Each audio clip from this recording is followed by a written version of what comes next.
gallant grey racehorse will always pique the interest of racing fans, particularly with a large ownership group through Denise Martin's Star Thoroughbreds.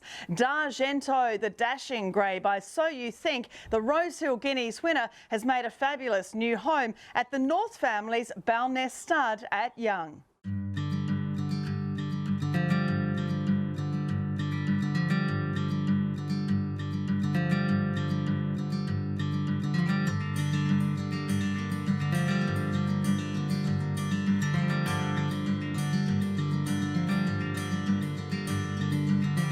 It's just a beautiful part of the world, isn't it? Here, Young, southwestern New South Wales. You've had rain, it's green, brilliant blue sky.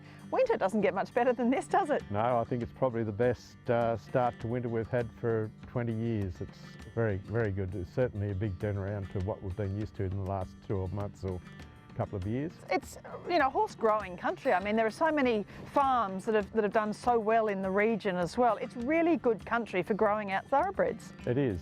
It's a very strong country. A bit of a hidden thing in this part of the world. I know the Hunter Valley's got a wonderful reputation, and the Limestone Coast in Adelaide and things like that.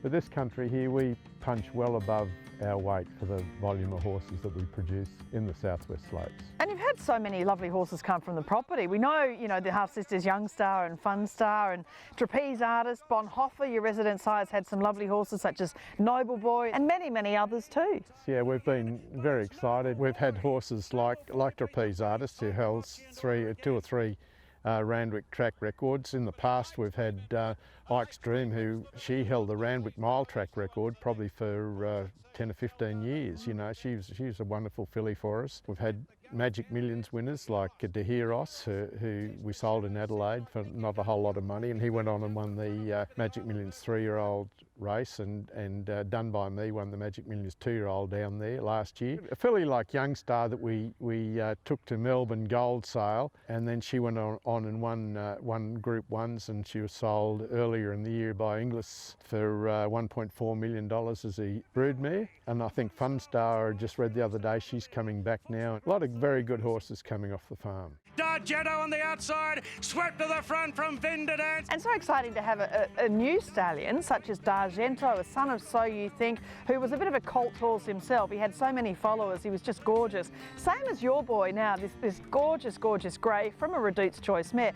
Tell me about how you came to have him stand here and, you know, a little bit about him. He was a horse that was always on our radar, Brett Howard, and Denise was very good from Star Thoroughbreds, Denise Martin, and they offered us the horse and we were able to come to an agreement to purchase him. We were super excited because he just ticked all the boxes for us. He was by a champion racehorse in So You Think, who won 10 Group 1s. D'Argento himself won a Group 1 Rosehill Guineas, which is the same race that horses like Castelvecchio, the Autumn Sun, Done Deal, all bred on similar crosses. And this horse, he was a real sprinter miler. His best form was probably over the 1400 to a mile, but he did win over 1200, 1300. He ran third in the Hobartville Stakes over 1400 to Pierre Arter, and Kementari won the race. He was beaten a lip in the Epsom by Hartnell in the Doncaster. He wasn't beaten far by Happy Clapper. So he was a genuine Group 1 performer, and most of his races as a 3-year-old were over in Group 1s or Group 2s. You know, he was a very, very good horse. And he was like his sire in So You Think. I mean, he was out early and he won his first 2 starts as a late season 2-year-old. He came back to make it 3 in a row as a 3-year-old.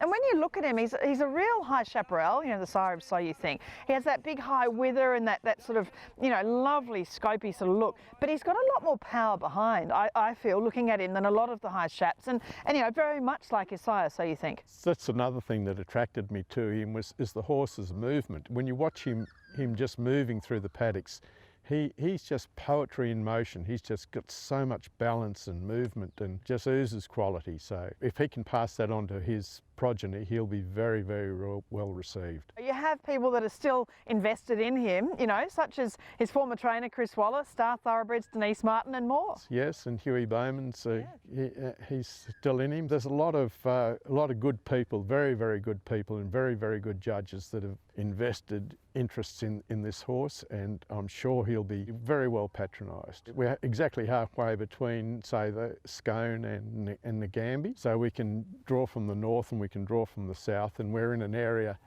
We're only 3.5 hours from Sydney. It's a 6-lane highway these days, so it's pretty easy travelling. He wasn't that far away from Winx in the Winx Stakes as well, and he won over $1 million for the owners. I think there's going to be a huge amount of interest in this horse and his foals when they come. I've spoken to Denise and she's quite excited about his future. He led in a Cox Plate. He's a horse that is used to getting back in his races and having that Chautauqua-like finish made him a very exciting horse. You always saw him finishing off in his races. Full as in front. It's very exciting. You know, I know Zoo Star's out of a Reduced Choice mare, and I'm sort of thinking, you know, I'd like to get some of those in Costa del Lago bloodline mares to him. I think that'd work very well. The Written Tycoon line, I think it's always worked well with Reduced, and the Zabeel line has always worked very well with Reduced. So this horse, for me, he ticks a lot of boxes, you know, with the High Chaparral, the Saddler's Wells sire line, through Reduced. He's going to nick cross well with a lot of the very successful stallions that in Australia. We're a family-owned and operated business. We're very much hands-on. We grow all our own feed and make all our own hay and our grain, and that helps save a few dollars at the end of the day, but it also means we can feed very well, and that's a very important part in the rearing of the horses. Yeah, and having a new stallion, it does give that extra air of anticipation too. It sort of rejuvenates you to a degree. You know, once this COVID virus thing came in and we thought, gee, are we going to be allowed to travel our horses up to the Hunter Valley or down into Victoria, and if we do, are we going to be able to get them back, and that sort of thing. We thought, well, we need a stallion.